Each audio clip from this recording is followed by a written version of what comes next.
দেখো ক্লাসে ওয়েলকাম। আমরা আজকে জানবো ভৌত বিজ্ঞানের নতুন একটা চ্যাপ্টার, তার নাম হচ্ছে রাসায়নিক গণনা। ঠিক আছে,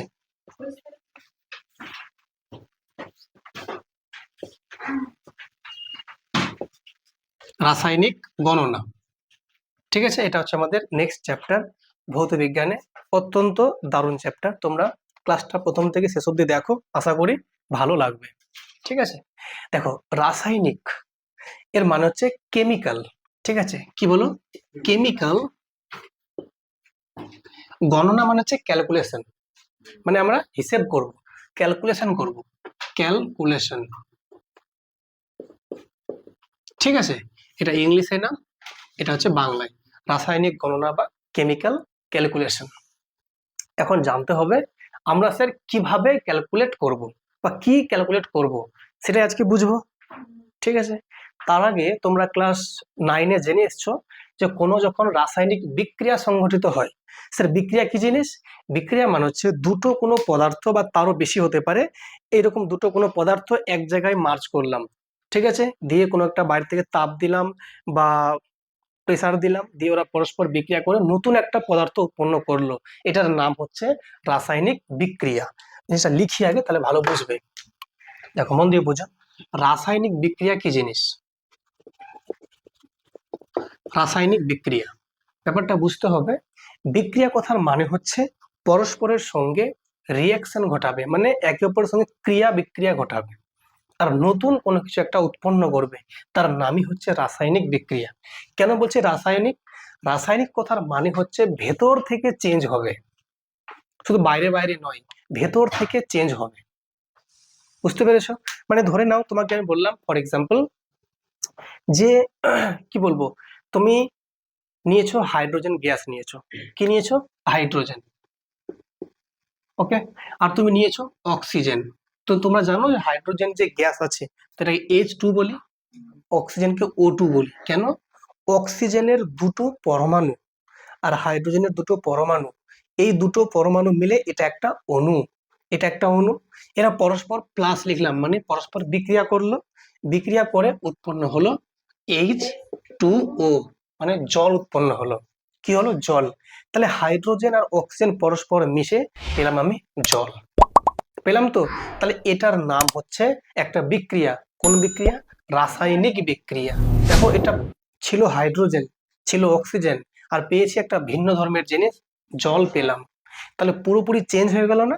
তো এটার নামই হচ্ছে রাসায়নিক বিক্রিয়া, যেখানে পুরোপুরি চেঞ্জ হয়ে যাবে। কথা বুঝতে পারলে কি পারলে না? তাহলে ফর এক্সাম্পল কোনো একটা ব্যক্তি যদি কোনো কারণে পয়জন পান করে নেয়, মানে বিষ পান করে নেয়, লোকটা মারা যাবে কি যাবে না? যাবে। কেন? ভেতরে ওর রাসায়নিক বিক্রিয়া সংঘটিত হয়ে যাবে।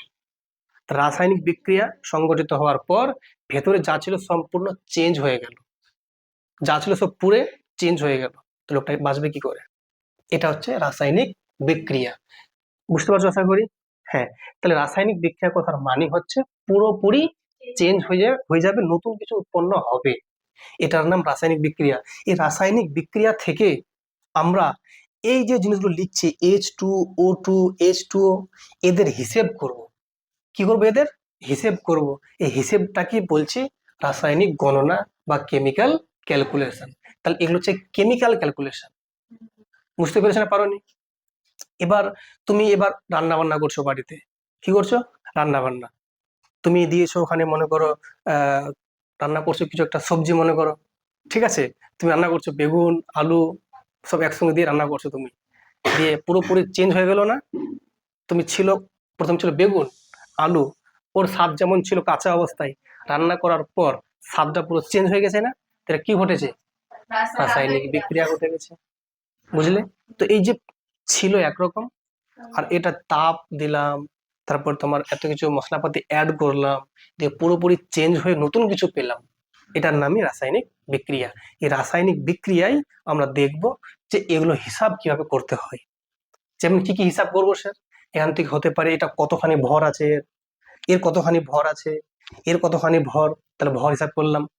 এর কতখানি আয়তন আছে, এর কতখানি আয়তন আছে, আয়তন মানে কতটা জায়গা জুড়ে আছে, এটা একটা মাপলাম। তাহলে সব হিসাব করছি না?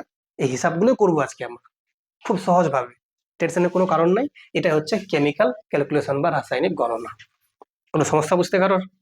Okay fine. তো তার জন্য এটাতে যাওয়ার আগে কিছু বেসিক কয়েকটা কথা তোমাদের জানতে হবে। কি কথা? যারা এখানে বিক্রিয়া করছে তাদের কি নাম, আর যেটা উৎপন্ন হচ্ছে তার কি নাম জানতে হবে। এখন আমি ধরে নিলাম ফর এক্সাম্পল এ আর বি দুটো আলাদা পদার্থ আছে, পরস্পরেরা বিক্রিয়া করলো, যোগ হলো, প্লাস মানে কি বিক্রিয়া করছে নিজেদের মধ্যে, আর এরা বিক্রিয়া করে উৎপন্ন হলো অন্য দুটো পদার্থ হলো, মনে করো একটা সি হলো আর একটা ডি হলো, মাঝে প্লাস লিখতেই পারি। তাহলে এখানে এ এবং বি বিক্রিয়া করে উৎপন্ন হলো সি এবং ডি। এবার এদের বিভিন্ন নাম আছে। এটা তীর চিহ্নের মানে কি বলতো? এদিকে বিক্রিয়া হচ্ছে আর এদিকে উৎপন্ন হচ্ছে। এই যে এ আছে আর বি আছে, এদের নাম হচ্ছে বিক্রিয়ক। কি নাম বলো? বিক্রিয়ক। বিক্রিয়ক পদার্থ বা বিক্রিয়ক বলতে পারো। ওকে। আর যেগুলো উৎপন্ন হয়েছে তাদের বলো বিক্রিয়াজাত পদার্থ। বিক্রিয়াজাত পদার্থ।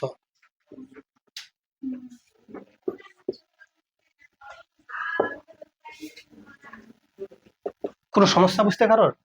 তাহলে বলো এখানে বিক্রিয়ক কারা? এ এবং বি। আর বিক্রিয়াজাত পদার্থ সি এবং ডি। কোনো সমস্যা নয়। তা তোমরা বলো হাইড্রোজেন কোন পদার্থ? বিক্রিয়ক পদার্থ।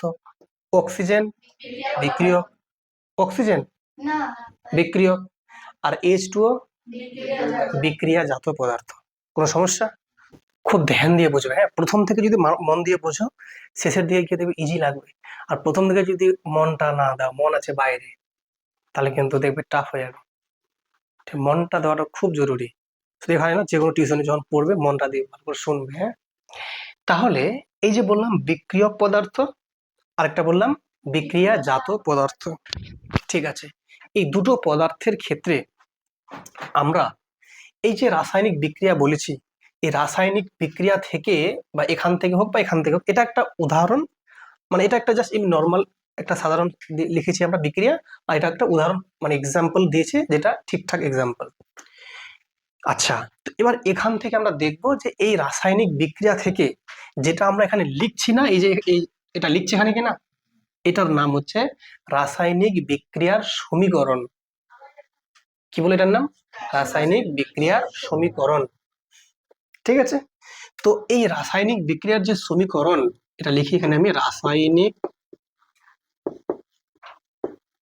বিক্রিয়ার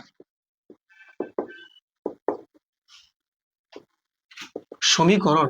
তাহলে তোমরা এটুকু বুঝতে পেরেছো, রাসায়নিক বিক্রিয়া হচ্ছে একটা প্রক্রিয়া, একটা প্রসেস। আর রাসায়নিক বিক্রিয়ার সমীকরণ হচ্ছে কোনটা? এটার নাম সমীকরণ। এই যে লিখে আমি দেখাচ্ছি, এটার নাম কি? সমীকরণ। আর এটা কি? বিক্রিয়াটা কি? একটা প্রক্রিয়া। এবার বক্তব্য হচ্ছে স্যার, রাসায়নিক বিক্রিয়ার সমীকরণের ফলে আমাদের লাভ না লস হচ্ছে? অবশ্যই লাভ হচ্ছে। এখান থেকে আমাদের অনেক তাৎপর্য রয়েছে। রাসায়নিক বিক্রিয়ার যে সমীকরণ, এর অনেক তাৎপর্য আছে। তাৎপর্য মানে এখান থেকে কি কি জানতে পারছি। যদি আমি বলি, এখান থেকে অনেক কিছু জানা যাচ্ছে। নাম্বার ওয়ান যদি বলি যে এখানে স্যার এই যে মৌলগুলো আছে বা যেগুলো যারা বিক্রিয়া করছে, মানে এরা স্যার বিক্রিয়ক আর এরা বিক্রিয়াজাত পদার্থ, এদের স্যার নাম জানতে পারছি এবং চিহ্ন জানতে পারছি। প্রথম কথা কি? নাম এবং চিহ্ন। কাদের? বিক্রিয়ক এবং বিক্রিয়াজাত পদার্থের। নাম কি এর? হাইড্রোজেন। চিহ্ন কি? H2। এর নাম কি? অক্সিজেন। চিহ্ন O2। এর নাম জল। চিহ্ন H2O। তাহলে নাম জানলাম, চিহ্ন জানলাম। এটা প্রথম হচ্ছে সমীকরণের তাৎপর্য। ফাইন। নাম্বার টু কি বলতে পারি? এখান থেকে আমরা বলতে পারি যে হাইড্রোজেনের কতটা ভর আছে, অক্সিজেনের কতটা ভর আছে, জলের কতটা ভর আছে। ঠিক আছে। তুমি এখানে হাইড্রোজেন দিয়েছো যত গ্রামের, অক্সিজেন দিয়েছো, দুটো যোগ করে নিশ্চয়ই এখানে কি সেম না, মানে বেশি না কম হবে? সেম হবে। মানে এর ভর যোগ করে কি হবে? এর ভরটা ইকুয়াল হবে নিশ্চয়ই, হতে বাধ্য। নাহলে কেমনি হবে? তার কারণ দুটোই তো এরা পরস্পর বিক্রিয়া করলো। যেটা পাবো সেটা কিন্তু কি পাবো বলো? সমান পাবো আমরা। পাবো তো? তাই এটা কি পেলাম? ভরটা যে ইকুয়াল সেটাও পেয়ে গেলাম। এটা কি পেলাম? এটা পেলাম পরিমাণগত। এর যে আয়তন, এর আয়তন, দুটো আয়তন যোগ করে যে পাবো এর আয়তনের সঙ্গে সমান হচ্ছে কি হচ্ছে না সেটাও দেখতে পাবো আমরা। এটা তাহলে জানছি কি বলো সব পরিমাণগত। আর যেটা বললাম নাম আর চিহ্ন ওটা কি গুণগত। তাহলে আমাদের হচ্ছে দুরকম হচ্ছে তাৎপর্য, একটা গুণগত একটা পরিমাণগত। বুঝতে পেরেছো? ঠিক আছে, এবারে শোনো মন দিয়ে। তুমি এক কাজ করো, এই যে আমাদের কাঠ আছে বা কয়লা আছে, মনে করো কয়লা আছে, তো কয়লা যে আছে এটা কি দিয়ে তৈরি? কার্বন দিয়ে তৈরি। কি দিয়ে বলো? কার্বন দিয়ে তৈরি। তো কার্বন যে আছে, কার্বনের চিহ্ন কি বলো? সি। এবার কার্বনকে তুমি বাতাসে পোড়াচ্ছ, বাতাসে পোড়াচ্ছ। তো এবার তুমি কার্বনটাকে বাতাসে পোড়ালে, মানে কয়লাকে পোড়ালে, 1 কেজি কয়লা মনে করো, 1 কেজি কয়লাকে যখন তুমি বাতাসে পোড়াচ্ছ, বাতাসে মানে মুক্ত জায়গায়, ফাঁকা জায়গায়, বাতাস মানে এখানে বাতাসে মানে দেব এমনটা নয়, ফাঁকা জায়গায়, মুক্ত জায়গায়, ঠিক আছে? কারণ তোমরা জানো যে যেখানে বাতাস নেই ওখানে আগুন ধরবেই না। আগুন ধরবে? ধরবে না।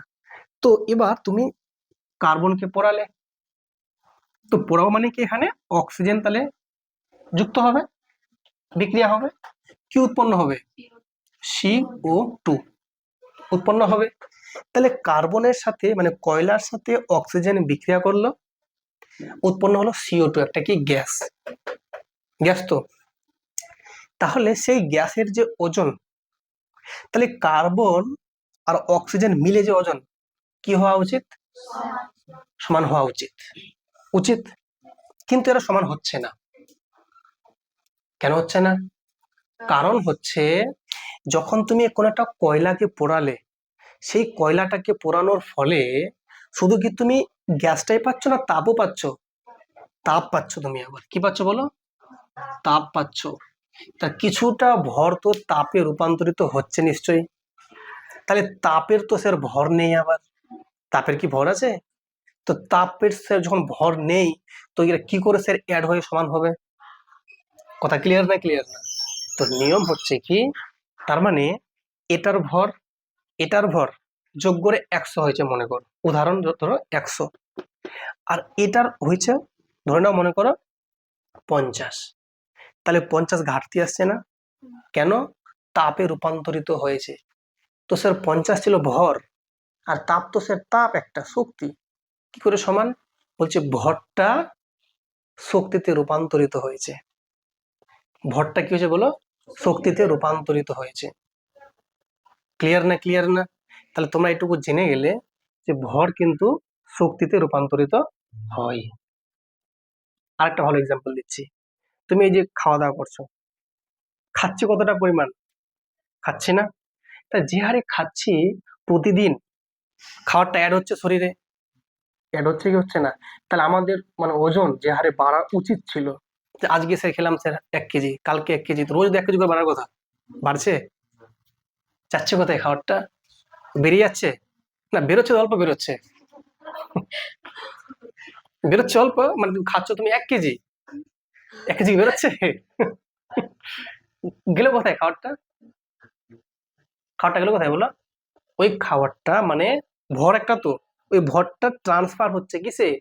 শক্তিতে। তাহলে একটা ভর শক্তিতে রূপান্তরিত হচ্ছে, আর সেই শক্তিটাকে ব্যয় করে আমরা বাড়ি থেকে এখানে পড়তে এসেছি। বুঝতে পেরেছো?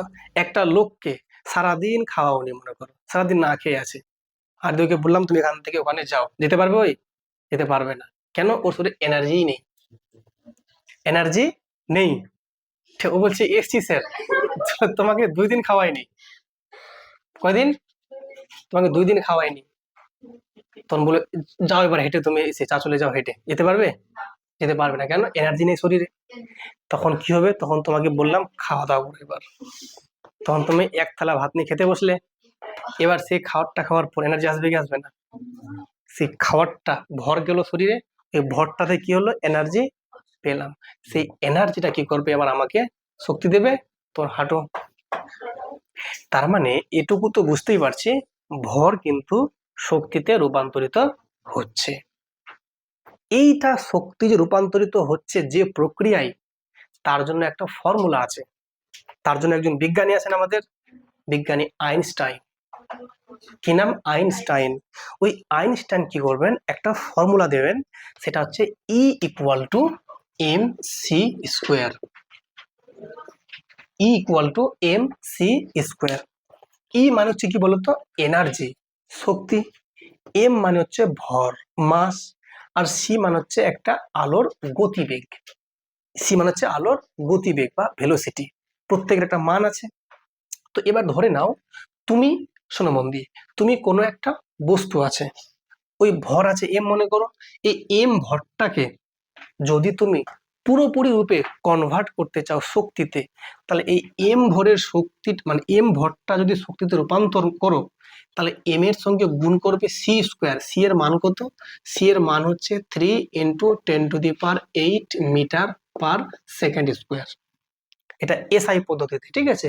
আর সিজিএসি হচ্ছে 3 × 10⁻10, জেনে রাখবে, 3 × 10⁻10 সেমি পার সেকেন্ড।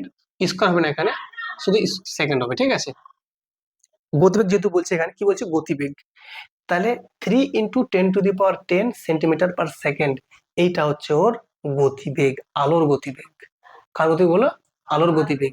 এইটা দিয়ে যদি এটা গুণ করো এই স্কোয়ার দিয়ে, মানে সি এর যে ভ্যালু আছে 3 × 10⁻10 তার স্কোয়ার করব, ওটা দিয়ে গুণ করব এম কে, মানে ভরটা গুণ করব, তার যেটা পাবো মানটা সেটা হচ্ছে ই এর মান, এতটা আমরা এনার্জি পাবো। বুঝতে পেরেছো? তাহলে সেক্ষেত্রে, তাহলে এখানে কার্বনটাকে আমি যে পোড়ালাম বাতাসে, অক্সিজেন কি হলো বলো, মানে বিক্রিয়া গুলোর সঙ্গে, তা এই দুটোর যে ভর পাবো আমরা, সেই ভরটা কি হবে, বা এখানে CO2 ভরের সঙ্গে কিছুটা ভর যেটা ঘাটতি থাকবে, সেটা কি শক্তিতে রূপান্তরিত হয়ে গেছে। কোন নিয়ম মেনে? E equal to M C square. কথা বুঝলে কি বুঝলে না? তাহলে এবার বক্তব্য হচ্ছে, তাহলে এখানে সে যদি তাপ উৎপন্ন না হয়, এই বিক্রিয়ায় A+B = C+D, যদি স্যার তাপ উৎপন্ন না হয়, তাহলে A এর ভর যোগ B এর ভর সমান সমান কি হবে বলো? C এর ভর প্লাস D এর ভর। তাহলে এইখানে বলো তো ভরটা ফিক্স থাকছে কি থাকছে না? দু জায়গায় থাকছে। তো এইটাকে আমরা বলতে পারি ভরের সংরক্ষণ সূত্র। কি বলো? ভরের সংরক্ষণ সূত্র। এর মানে কি বলতো, ভরটা যে আছে সংরক্ষিত হচ্ছে, মানে সংরক্ষণ মানে কি বলতো, কমবেও না বাড়বেও না, ক্ষয় হবে না আবার কিছু হবেও না। দেখো তাহলে কি বলছে, দেখো, ভরের সংরক্ষণ সূত্র খাটছে কোথায়? এই বিক্রিয়াতে। তাহলে কি দেখো, এ এর ভর যোগ বি এর ভর সমান সমান সি এর ভর যোগ ডি এর ভর সমান হবে। তাহলে তাহলে ভরের সংরক্ষণ সূত্র খাটছে। আর যেখানে দেখবে ভরটা কমে যাবে, এর মানে ওখানে তাপ উৎপন্ন হয়েছে। তাহলে সেই তাপটা যেই পরিমাণ ভরটা থেকে পেয়েছি, শক্তি যে পেলাম কোত্থেকে, এই যে formula equal to M C square. তাহলে এই যে এনার্জিটা আমরা পেয়েছি, কোনো না কোনো একটা ভরকে তো ভেঙে পেয়েছি, তাহলে সেই ভরটা আর এই ভরটা ইকুয়াল হয়ে যাবে।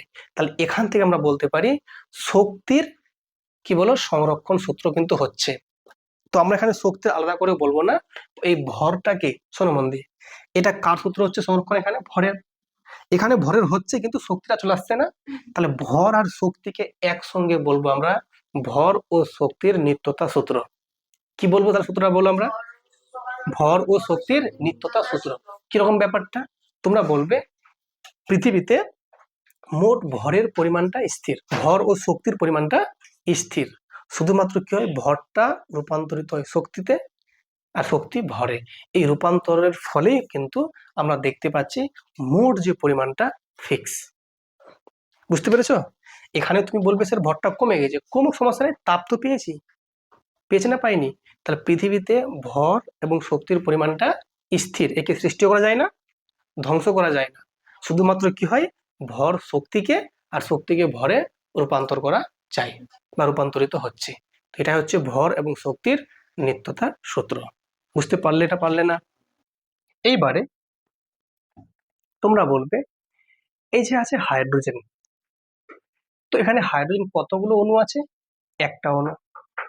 এখানে কটা আছে অক্সিজেন? এক এক অণু অক্সিজেন আছে, এখানে এক অণু অক্সিজেন। এবারে এখানে দেখো উৎপন্ন হয়েছে জল। তো তোমাকে কি করতে হবে, এই যে আমরা লিখেছি রাসায়নিক বিক্রিয়ার সমীকরণ আছে তো, তো এখানে তোমাকে কি করতে হবে, এই যে আছে চিহ্নটা তীর চিহ্ন, এটাকে পাল্টে তোমাকে করতে হবে সমান চিহ্ন বানাতে হবে। আর এটাকে বলি আমরা সমতা বিধান। সমতা কথার মানে হচ্ছে সমান বানাবো, ঠিক আছে? সমান যদি বানাতেই হয় তাহলে তোমাকে কি খেয়াল করতে হবে, দুই দিকে অণু পরমাণুর সংখ্যা যেন সমান থাকে। তো তোমরা বলবে স্যার এখানে স্যার হাইড্রোজেন আছে দুটো, এখানেও স্যার ডান দিকে হাইড্রোজেন দুটো সমান আছে, এখানে স্যার অক্সিজেন দুটো, এখানে স্যার একটা, তাহলে একে কি করবো, দুটো বানাবো তাহলে। তো মনে রাখবে যখন তোমরা সমতা বিধান করবে তখন সংখ্যাগুলো তোমরা শুধুমাত্র সামনে লিখতে পারবে। কোথায় বলে, শুধু এইখানে যে ফাঁকাটা আছে শুধু এখানে লিখতে পারবে, এখানে লিখতে পারবে, এখানে লিখতে পারবে, এখানে পারবে, ওকে, নিচে লিখতে পারবে না। ফাইন। তাহলে বলো তো বাম দিকে অক্সিজেনের পরমাণু কতগুলো আছে, দুটো, ডান দিকে, তাহলে ডান দিকে ওটা বানাবো তাহলে দুটো বানাবো, তা নিশ্চয়ই এখানে দুই লাগবে তাহলে, ঠিক? তাহলে বলো তো এখন ওটা হলো অক্সিজেন দুটো, বাদিকে দুটো অক্সিজেন মিলে গেছে, কিন্তু হাইড্রোজেন দেখো দুই দুই চারটা হয়ে গেছে আর বাদিকে দুটো আছে, তাহলে নিশ্চয়ই একে চার বানাতে হবে। তাহলে এখানে দুই দিলে পরে দেখো দুই দুই চারটা হাইড্রোজেন, ডান দিকেও চারটা হাইড্রোজেন হয়ে গেছে, হয়ে গেছে না? এবার এটাকে আমরা বলতে পারি সমতা বিধান হয়ে গেছে। তার মানে বলতে পারি স্যার 2H2 প্লাস O2 সমান সমান লিখবো 2H2O। কথা বুঝলে কি বুঝলেন না? এটা ছিল সমীকরণ কিন্তু সমতা বিধান ছাড়াই, আর এটাও একটা সমীকরণ কিন্তু সমতা বিধান করে। ওকে, তাহলে এখানে ভরের সংরক্ষণটা মানবে নাকি এখানটাতে নিচেটা মানবে? কারণ এখানে তখন তো বুঝতেই পারছো তখন তো ছিল না সমতা করা, ঠিক আছে, এখানে কিন্তু মানতে বাধ্য। ফাইন। এবার আমরা দেখে নেব যে এই বিক্রিয়াটাতে প্রত্যেকের ভর কত করে আছে। তোমরা ক্লাস 9-এ জেনে এসছো যে যেমনি হাইড্রোজেন এর যে পারমাণবিক ভর কত, 1, জানো তোমরা ভালো করে। যেমন দেখো লেখা আছে অক্সিজেন এর পারমাণবিক ভর কত, 16, জানো তোমরা। তাহলে এক্ষেত্রে তোমরা বলো তো হাইড্রোজেন যদি পারমাণবিক ভর 1 হয় মানে 1 গ্রাম, তো 1-এর সঙ্গে 2 গুণ আছে না, এখানে 2 গুণ আছে আর সামনে আবার 2 গুণ আছে, তো এত গ্রাম না? তো কত গ্রাম হলো মোট বলো তোমরা তাহলে? 4 গ্রাম। তাহলে এখানে হাইড্রোজেন অণু আছে 4 গ্রাম। এখানে বলো অক্সিজেনের কথা বলো, অক্সিজেন কত, 16 করে আছে ভর, পারমাণবিক ভর কত, 16, তো 16 কত 2 গুণ 16 নিশ্চয়, তাহলে এখানে কত মোট বলো, 32 গ্রাম। তার মানে এই বিক্রিয়াতে হাইড্রোজেন আছে 4 গ্রাম আর অক্সিজেন আছে 32 গ্রাম, তো মোট কত হলো, তাহলে মোট 32 আর যোগ 4 36 গ্রাম বিক্রিয়ক গুলো। এবার ডান দিকে দেখো, বললো এইচ আছে না, এখানে এইচ কত তোমরা জানো, 1, তাহলে স্যার 1 2 আছে মানে গুণ 2, আর সামনে একটা 2 গুণ আছে, এটা শুধু কার, হাইড্রোজেনের, যোগ অক্সিজেন আছে না, কত অক্সিজেন বলো, আচ্ছা একটা কাজ করো, এখানে দুটা গুণ আছে কার সঙ্গে, সবার সঙ্গে গুণ আছে না, দুটো এখানে কমন নিয়ে নাও, এই দুটা কমন নিয়ে এমনি লেখো অক্সিজেন স্যার 16। কথা বুঝলে কি বুঝলে না? এই দুটা স্যার গুণ কার সঙ্গে, এর সঙ্গে আছে এর সঙ্গে আছে, তো ব্র্যাকেট দিয়ে লিখে দিয়েছি। ফাইন। তোমরা বলবে স্যার এখানে 2 জন কমন, তো থাক কমনটা স্যার, 1 2 স্যার এখানে 2, এখানে স্যার 16 গ্রাম, দেখো তাহলে 2 গুণ 2 প্লাস 16 মানে 18, মোট পেয়ে গেলাম স্যার 36 গ্রাম। দেখো তো তাহলে এটার নাম কি, সমান চিহ্ন, সমান চিহ্নের আগে 4 প্লাস 32, সমান চিহ্নের পরে মোট 36, তাহলে বলো তো ভরের যে সংরক্ষণ সূত্র মানলো কি মানলো না, মানলো, প্রত্যেকটা বিক্রিয়ায় মানতে বাধ্য। ফাইন। তাহলে আমরা দেখতে পেলাম যে রাসায়নিক বিক্রিয়ার যে সমীকরণ সেখানে কিন্তু ভরের যে সংরক্ষণ সূত্র সেটা কিন্তু মানছে, প্রত্যেকটা বিক্রিয়ায় মানতে বাধ্য, না হলে তো অঙ্ক তো কি বেইমান হয়ে যাবে অঙ্ক তাহলে, কিন্তু অঙ্ক বেইমান নয়, বেইমান মানুষ। এবারে যেটা আমরা জানবো সেটা হচ্ছে তোমরা আমাকে বলবে এই বিক্রিয়াটা যখন আমরা তৈরি করলাম মানে যেটা আমরা পেলাম সমতা বিধান করে, সেটা পেলাম 2H2 পেলাম প্লাস O2 পেলাম, এখানে পেলাম 2H2O পেয়েছিলাম। তো তোমরা বললে স্যার এটা হলো এখানে কত, এখানে হলো 4 গ্রাম, এটা হলো 32 গ্রাম, এটা হলো 36 গ্রাম, দেখলাম দুটো স্যার যোগ করে ইকুয়ালি আসছে। আসছে? তাহলে এই বিক্রিয়াটাতে এগুলো কি ভর না? গ্রাম কার একক? ভরের একক। তাহলে এদের যে ভরের যে অনুপাত, এদের মানে কাদের স্যার? বিক্রিয়ক এবং বিক্রিয়াজাত পদার্থের। তাহলে তোমাদের যদি বলা হয় যে এই হাইড্রোজেন অক্সিজেনের বিক্রিয়ায় যে পেলাম জল পেলাম, সেখানে বিক্রিয়ক ও বিক্রিয়াজাত পদার্থের ভরের অনুপাত তোমরা কত বলবে বলো দেখিনি? তোমরা বলবে স্যার এখানে 4 আছে তো 4 লিখবো, অনুপাত স্যার 32 লিখবো, অনুপাত স্যার 36 লিখবো। কোনো সমস্যা বুঝতে? কি লিখেছি? বিক্রিয়ক ও বিক্রিয়াজাত পদার্থের লিখে দিলাম। তাহলে দেখো সবগুলো কাটাকাটি করো। 4 1 4 স্যার, 4 8 32, 4 9 36, 1:8:9। ক্লিয়ার না? ক্লিয়ার না? এটা কার বলো তো? ভরের। কিন্তু ভালো করে চোখ মুখ নাক কান খোলা রাখবে। এই যে পেলাম বিক্রিয়ক ও বিক্রিয়াজাত পদার্থের ভরের অনুপাত, যদি ভর না দিয়ে স্যার আয়তন বলে দেয় তখন কি করব?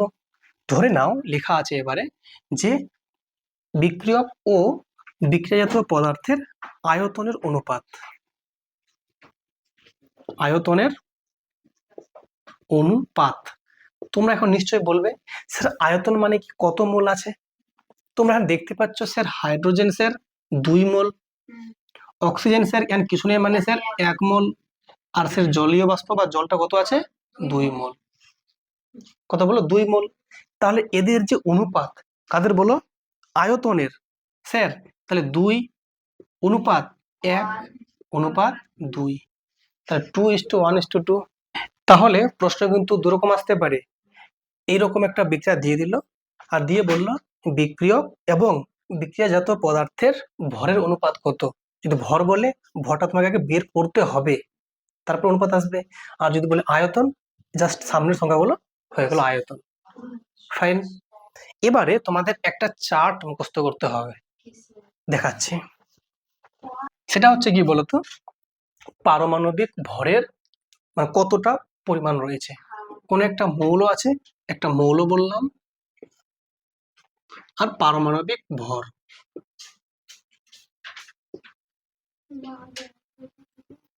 এদের কি করব আমরা? চার্ট একটু মনে রাখবো। কিরকম? যেমন তোমরা দেখতে পাচ্ছ, আমি লিখে নিচ্ছি আগে না হলে। হ্যাঁ, তোমাদের এই চার্ট মানে দেখো মৌল আছে এবং পারমাণবিক ভর একটু মুখস্থ রাখতে হবে। কিছুই না, খুবই ইজি। দেখো যেমন হাইড্রোজেন কত?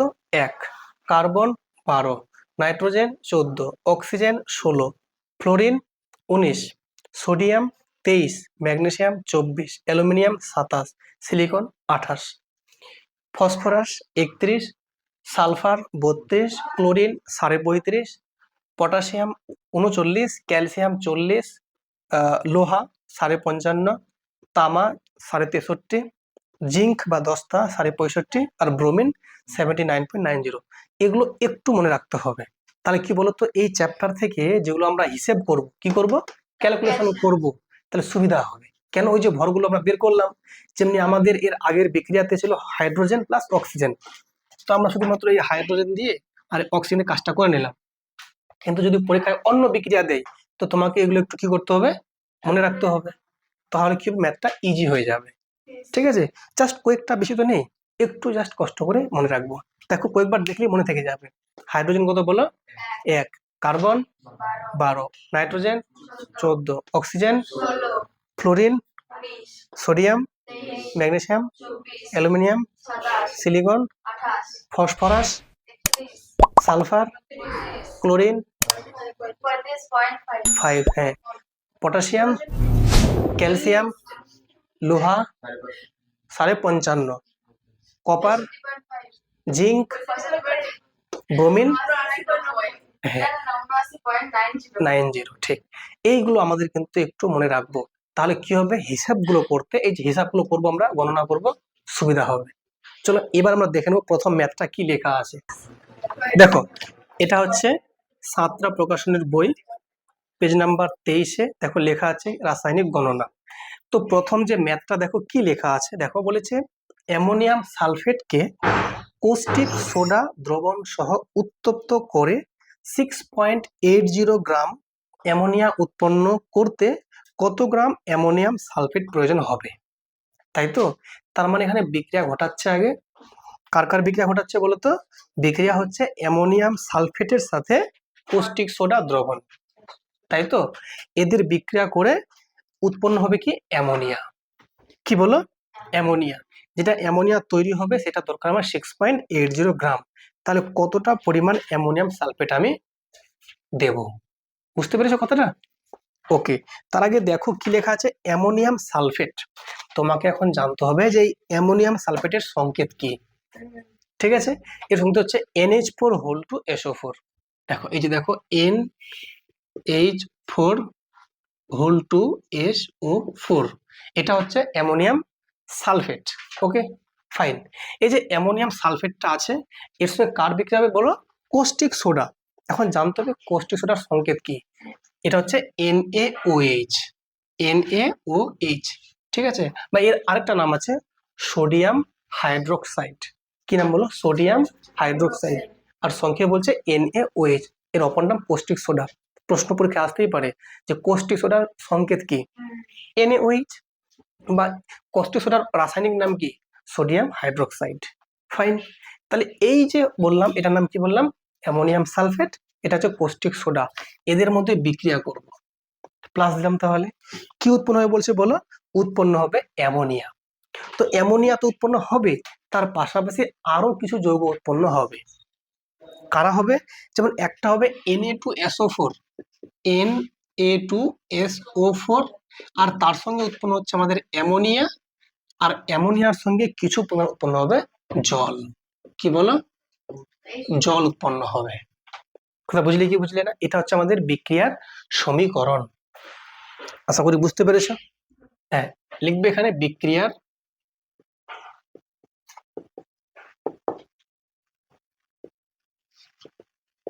সমীকরণ। হ্যাঁ, এবারে যেটা আমরা পেলাম এটা শুধুমাত্র বিক্রিয়ার সমীকরণ। এটা কি করতে হবে? সমতা বিধান করতে হবে আগে, তারপরে আমরা হিসাব করব। তাহলে ওকে, তো তোমরা বলো যে এখানে, ঠিক আছে, তোমরা বলো যে 4 2 8 কটা আছে হাইড্রোজেন? 8টা হাইড্রোজেন। এখানে 8টা আছে আর এখানে একটা আছে, 9টা। বাঁদিকে 9টা আছে হাইড্রোজেন। ডান দিকে কটা আছে? এখানে দেখো তিনটা আছে আর দুটা আছে, 5টা আছে। ওকে, তাহলে ইকুয়াল আছে কি? নেই। ইকুয়াল বানাবো। আর তোমরা ভালো করে জানো যে সংখ্যাটা আমরা লিখি আমরা কিন্তু এগুলোতে লিখতে পারো, এইরকম জায়গায়, এরকম জায়গায়, তাই তো? স্যার কোনটা দিয়ে শুরু করবো স্যার? যার সংখ্যাটা বেশি আছে তাকে নিয়ে কাজ শুরু করো। এখন স্যার যদি এটা সমান করতে চাই হাইড্রোজেনকে, স্যার কোথায় সংখ্যা বসাবো? প্রশ্ন আসছে মাথায় একটা। ঠিক আছে, কোনো ব্যাপার নয়। যদি এটা সমস্যা হচ্ছে তাহলে একটু দেখে নাও যে অক্সিজেন কটা আছে বাম দিকে আর ডান দিকে। তো বলো কটা আছে অক্সিজেন? এখানে বলো 4টা, আর এখানে একটা, 5টা। ডান দিকে 4টা, একটা, 5টা। মানে অক্সিজেন মেলানোই আছে কিন্তু হাইড্রোজেন মেলানো নেই। তাহলে তোমাকে এটা আগে মেলাতে হবে। তাহলে ওকে, যদি আমি এখানে 2 দিই, ঠিক আছে, তোমরা একটা পেন্সিল নেবে হাতে, দিয়ে ট্রাই করবে 2 নিই এখানে ফর এক্সাম্পল। তাহলে এখানে কটা হচ্ছে হাইড্রোজেন বলো? 8টা, আর এখানে 2টো, কটা হলো? 10টা। ডান দিকে দেখো তো এখানে কটা আছে হাইড্রোজেন? আর এখানে 5টা। তার মানে যদি এখানে আমি 2 করি তো এখানে 2 3 6টা হাইড্রোজেন হচ্ছে, আর এখানে 2 2 4টা, কটা হচ্ছে হাইড্রোজেন? তাহলে এটা মিলে গেছে না হাইড্রোজেনটা? দেখো এখানে 2 2 4টা স্যার, আর 2 3 6টা, 4 8 10। এখানে দেখো 4 2 8টা হাইড্রোজেন, আর এখানে 2টা, 10টা, মিলে গেছে না হাইড্রোজেন? এবার আসো অক্সিজেনে। এখানে অক্সিজেন কটা দেখো তো? এখানে 4টা আর এখানে 2টা, কটা হলো মোট? 6টা। এখানে দেখো 4টা, এখানে 2টা, 6টা, মিলে গেছে। তাহলে হাইড্রোজেন মিলে গেছে, অক্সিজেন মিলে গেছে। এবার দেখো কি আছে? নাইট্রোজেন। এখানে কটা আছে নাইট্রোজেন বলো? 2টা আছে, 2টা আছে নাইট্রোজেন, আর এখানে তো নাইট্রোজেন 2টো আছে, মিলে গেছে। সোডিয়াম কটা আছে এখানে বলো? 2টো, এখানে 2টো আছে। তাহলে সবগুলো মিলে গেছে। দেখো SO4, ঠিক আছে, বাকি সব S একটা, এখানে S একটা, ফাইন। তাহলে এটা আমরা কিন্তু বিক্রিয়ার যে সমীকরণ সেটাকে আমরা সমতা বিধান করে নিলাম। ওকে, এবার দেখো ভাষাটা কি বলেছে। ভাষাটা বলেছে 6.80 গ্রাম অ্যামোনিয়া উৎপন্ন করতে কত গ্রাম অ্যামোনিয়াম সালফেট প্রয়োজন। আচ্ছা, ব্র্যাকেটে কিছু মান দেওয়া আছে না, দেখো ব্র্যাকেটে কার মান দেওয়া আছে, এইচ এর মান 1 তোমরা জানো আগে থেকেই, এন এর মান 14 এটাও জানো, ও এর মান 16, এস এর মান 32 জানো তো, ঠিক আছে কোনো সমস্যা নেই, সুবিধা হলো। দেখো তাহলে বলছে এইটাও তৈরি করবে কত গ্রাম, 6.80 গ্রাম। এটা যদি 6.80 গ্রাম বানাতে হয় তো কতটা লাগবে অ্যামোনিয়াম সালফেট, মানে এটা আমি কতটা দেব, তাই তো, কতটা দেব, ঠিক না ঠিক, এটাই বলেছে না। বলছে এই বিক্রিয়াতে যদি তুমি অ্যামোনিয়া চাও 6.80 গ্রাম, তাহলে কতটা পরিমাণ অ্যামোনিয়াম সালফেটকে আমি দেবো এখানে, যে বিক্রিটা আমি পাবো, তাই তো। তার আগে দেখে নাও তাহলে যে এর ভর কত আর এর ভর কত, ঠিক না ঠিক। তো বলো এর আগে এরটা বলো আর কত ভর, তাহলে তোমরা তাহলে ভর বের করতে হবে। এন মানে কত বলো, 14, 14 লিখলাম, তাহলে প্লাস এইচ কত 1, তো 1 গুণ কত 4, আর ব্র্যাকেট দিয়ে স্যার গুণ কত 2 আছে, গুণ 2, বুঝলে ব্যাপারটা। এই দেখো এন মানে কত 14, এইচ 4টা আছে তো 1 গুণ 4, এইচ মানে 1, আর ব্র্যাকেটে আছে 2 মানে কি দুটা সবার সঙ্গে গুণ আছে, দুটা সবার সঙ্গে গুণ, কারো কোনো সমস্যা বুঝতে, প্লাস এস কত বলো 32 যোগ ও কত, তাহলে 16 গুণ 4, কারো কোনো সমস্যা বুঝতে। এটাকে থার্ড ব্র্যাকেট দিয়ে এখানে কি লিখবো বলো, গ্রাম লিখবো, তাই তো। ওকে ফাইন, তাহলে তোমরা বলো 4 একে 4 প্লাস 14 18, 18, তা 18 ইন্টু 2 কত 36, 36, ওকে, প্লাস 32, 16 4 64, এটাকে গ্রাম। এটা একটু তুই নিচে নাম বাবু, এখানে থাক, ঠিক আছে, সবগুলো যোগ করো, 4 আর এখানে 2, 6 আর 6, 12 2 আর থাকলো 1, ওই 1 আর 6 এখানে 7 আর 3 10 আর 3 13, তার মানে 132 গ্রাম অ্যামোনিয়াম সালফেট আছে এখানে। এখানে এটা হিসাব করে কত হচ্ছে দেখো, যদি এটা বলো 2 আছে এখানে না, 2 গুণ আছে, এর মানে স্যার কত 14, আর 1 কত, 1 গুণ কত 3, তাই তো। বাবু তুমি একটু নিচে নামো এখানে 6.80, এবার দেখো এখানে 2 গুণ আছে, এটা 14 আছে প্লাস 1 3 3, দেখো 14 আর 3 কত 17, 17 দিয়ে 34, তার মানে তোমরা এতটুকু বুঝতে পারলে যদি 34 গ্রাম NH3 দরকার পড়ে তাহলে তোমাকে লাগছে অ্যামোনিয়াম সালফেট এত গ্রাম। তা যদি এত গ্রাম পরে দরকার তো কম না বেশি লাগবে, কম লাগবে, তাই তো। তাহলে তোমরা এটা লিখবে ঐকিক নিয়মে, একটু দেখে নাও বুদ্ধি করে, কি লিখবে বলো তো, তোমরা লিখবে যে 34 গ্রাম, মন দিয়ে বোঝো, 34 গ্রাম অ্যামোনিয়া প্রস্তুত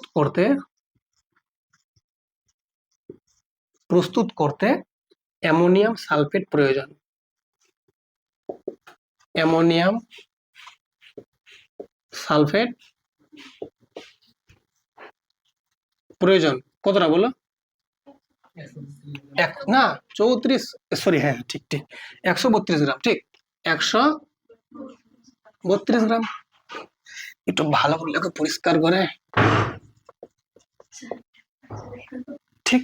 তাহলে 34 গ্রাম অ্যামোনিয়া প্রস্তুত করতে, এইটা প্রস্তুত করতে অ্যামোনিয়াম সালফেট প্রয়োজন 132 গ্রাম, তো অতএব 1 গ্রাম অ্যামোনিয়া প্রস্তুত করতে অ্যামোনিয়াম সালফেট প্রয়োজন কত, তাহলে স্যার 132/34 গ্রাম, কিন্তু আমাকে বলেছে স্যার কত 6.80 গ্রাম, তাহলে 6.80 গ্রাম অ্যামোনিয়া প্রস্তুত করতে অ্যামোনিয়াম সালফেট দরকার 132 গুণ 6.80/34, কি তাই তো।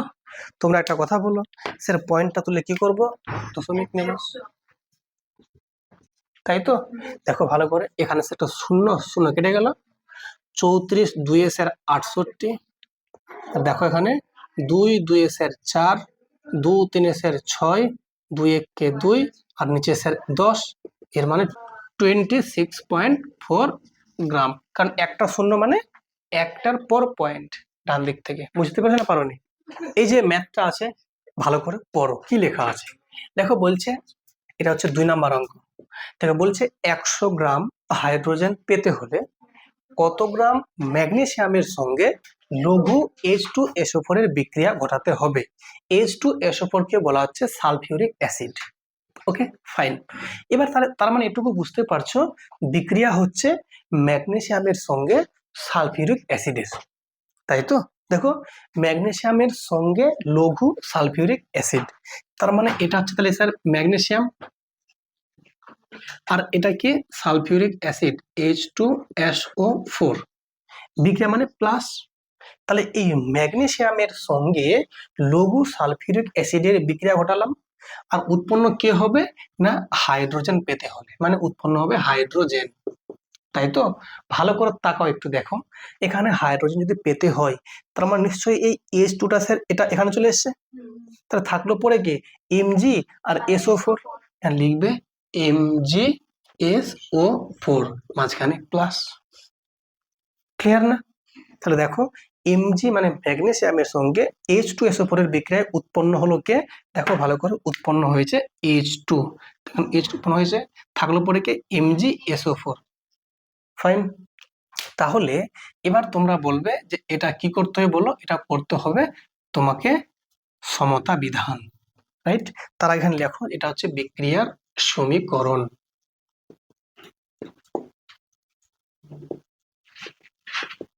বিক্রিয়ার সমীকরণ। তোমরা বলো বাম দিকে কটা আছে অক্সিজেন? 4টে। স্যার আপনি প্রথমে স্যার অক্সিজেনটাকে কেন তুললেন? কারণ ওটাতে বেশি আছে সংখ্যায়, ওটাকে আগে নেব। কটা আছে অক্সিজেন? ডান দিকে মিলে গেছে। বাদিকে কটা আছে হাইড্রোজেন? ডান দিকে মিলে গেছে। Mg ওকে, তাহলে মেলানোই আছে, তার মানে এটা মেলানোই আছে। ফাইন। এবার দেখো বলেছে 100 গ্রাম হাইড্রোজেন পেতে, তাহলে পাবো কি আমি বলো হাইড্রোজেন, মানে এর হিসাব করবো তাহলে নিশ্চয়ই, আর কত গ্রাম ম্যাগনেসিয়াম, তাহলে এর হিসাব করবো, তাহলে এর কোনো দরকার আমার নেই। ওকে, তোমরা বলো আমাকে শিক্ষার্থী বন্ধুরা যে H2 মানে কি কত বলো, 1 গুণ 2 গ্রাম মানে কত 2 গ্রাম নিশ্চয়ই। আচ্ছা, আর Mg কত? 24। তার মানে তোমরা এতটুকু বুঝতে পারছো যে যদি 2 গ্রাম হাইড্রোজেন পেতে চাও, 2 গ্রাম হাইড্রোজেন পেতে চাইলে তোমাকে ম্যাগনেসিয়াম লাগবে 24 গ্রাম। কত বলো? তাহলে যদি 1 গ্রাম হাইড্রোজেন পেতে চাই কত লাগবে? 12 গ্রাম। তাহলে 1 গ্রাম স্যার হাইড্রোজেন পেতে চাইলে লাগবে 12 গ্রাম। যদি 100 গ্রাম চাও কত লাগবে? 100 দিয়ে গুণ 1200 গ্রাম, উত্তর বেরিয়ে গেল 1200 গ্রাম। এই ম্যাথটা একটু ভাষাটা লিখতে হবে সুন্দর করে। তো কি লিখবে? 2 গ্রাম H2 পেতে Mg দরকার বা ম্যাগনেসিয়াম দরকার, কত বলো? 24 গ্রাম। অতএব 1 গ্রাম H2 পেতে Mg দরকার কত? 24/2 গ্রাম। কিন্তু আমাকে প্রশ্ন বলেছে কত? 100 গ্রাম H2, তাহলে লিখবে 100 গ্রাম H2 পেতে ম্যাগনেসিয়াম দরকার 24/2 গুণ 100 গ্রাম। স্যার 2 দিয়ে যদি কাটি এখানে কত বলো? 2 12 24, স্যার 1200 গ্রাম। 1200 গ্রাম মানে 1 কেজি 200 গ্রাম। কি খুব কঠিন ছিল? তাহলে তোমরা একই স্টাইলে নেক্সট ম্যাথটা করতে পারবে না? তাহলে যেগুলো ম্যাথ আছে সবগুলো ম্যাথ তোমরা পারবে কি পারবে না বাড়িতে ট্রাই করলে? পেরে যাবে আশা করি।